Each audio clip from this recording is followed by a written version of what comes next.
یہ بھی اسی نبی کا فرمان ہے۔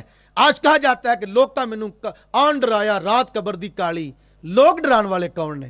یہ تو محبوب خود فرما رہے ہیں، یہ دین کسی مولوی کا نہیں۔ ہم نے قبر کو نہیں دیکھا، حضور فرما رہے ہیں کہ یہ 7 بد نصیب وہ ہیں کہ جن کا چہرہ قبر میں قبلے سے ہٹا دیا جاتا ہے۔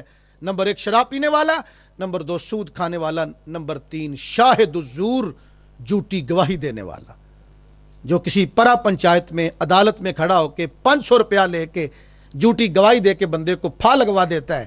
یہ بات بڑی چھوٹی لگتی ہے، لیکن اس کا وبال اتنا بڑا ہے کہ رب قبر کے اندر اس کا چہرہ قبلے سے ہٹوا دیتا ہے۔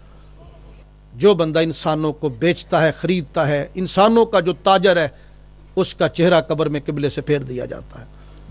نمبر 5 میرے آقا نے فرمایا وَالنَّائِحَةُ نوحہ کرنے والی عورت، ماتم کرنے والی، پیسے لے کے جو ہے پیٹنے والی، میتوں کے سرہانے بیٹھ کے، اس کا چہرہ بھی قبر میں قبلے سے پھیر دیا جاتا ہے۔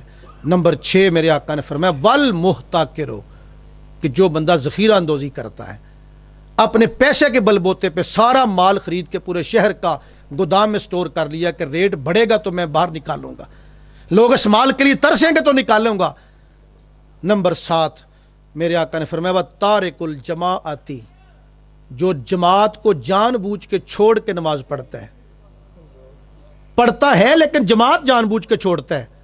یارو جو جماعت جان بوجھ کے چھوڑتا ہے، نماز پڑھتا ہے، اس کو اتنی بڑی سزا ملے گی، تو جو نماز ہی نہیں پڑھتا اس کا کیا بنے گا؟ آج میری قوم کا المیہ یہ ہے، ہر بات کو ہم نے شغل، ہر بات کو ہم نے جو ہے عجیب تماشا بینی کی نظر سے دیکھتے ہیں۔ خدا کے بندو، ہم کہاں سے کہاں پہنچ گئے؟ ایک ختم کا اعلان ہوتا ہے، ختم 10ویں کا یا کل کا، پورا محلہ امڑ کے مسجد کے اندر آ جاتا ہے۔ کل کے اوپر اسی محلے کا 1000 بندہ جمع ہوتا ہے، نماز کے وقت 50 آدمی ہوتے ہیں۔ ختم فرض ہے یا نماز فرض ہے؟